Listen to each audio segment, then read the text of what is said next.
U.S.-China clash at UN meeting over Panama Canal. Chinese and U.S. representatives clashed on Monday at a UN Security Council meeting over the Panama Canal amid an ongoing battle over control of the waterway that connects the Atlantic and the Pacific Oceans. Acting U.S. Ambassador Dorothy Shea raised concerns about Beijing's outsized influence in the area, while Chinese Ambassador Fu Song denied that Chinese influence on the ports has affected the neutrality of the canal. The clash took place at a UN Security Council meeting on maritime security, where the chair of the meeting, Panama's President José Raúl Mulino, stressed the neutrality of the canal and his country's ownership of the waterway.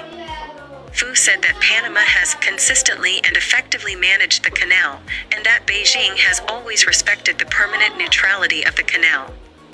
Shea said the Chinese regime has an outsized influence over the Panama Canal area, especially over critical infrastructure and port operations, and that the influence is not just a risk to Panama and the United States, but rather a potential threat to global trade and security. In response, Mulino said he wanted to stress Panama's sovereignty in terms of the ownership of the canal and the multilateral treaty governing its administration. He called the canal's neutrality the only and the best defense to any specific or global threats.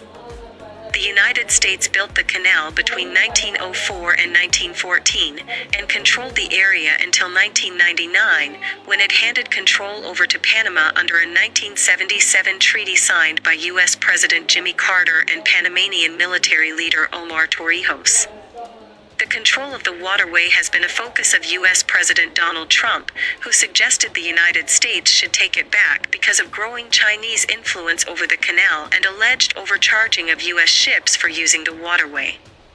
U.S. Secretary of State Marco Rubio has also sounded the alarm over control of port facilities at both ends of the canal by a Chinese company, saying the regime could use the canal as a choke point to impede commerce in a moment of conflict during his confirmation hearing in January. Since March, a consortium led by U.S. investment company BlackRock and Switzerland-based Mediterranean Shipping Company has sought to buy Panama Ports Company from Hong Kong-based CK Hutchison, a deal that would require the approval of the Chinese regime. Since the announcement of the deal, Chinese state-aligned media have launched a coordinated propaganda campaign targeting CK Hutchison and its founder, 97-year-old billionaire Li Ka-shing. CK Hutchison said in July that it was seeking to add a major strategic investor from mainland China to the group of buyers, in order for the transaction to obtain approval from all relevant regulatory authorities and departments. Meanwhile, Mulino signaled in July that Panama may take control of 2 ports at either end of the Panama Canal, potentially threatening the planned sale of the ports to the U.S. consortium. Bill Pan and the Associated Press contributed to this report.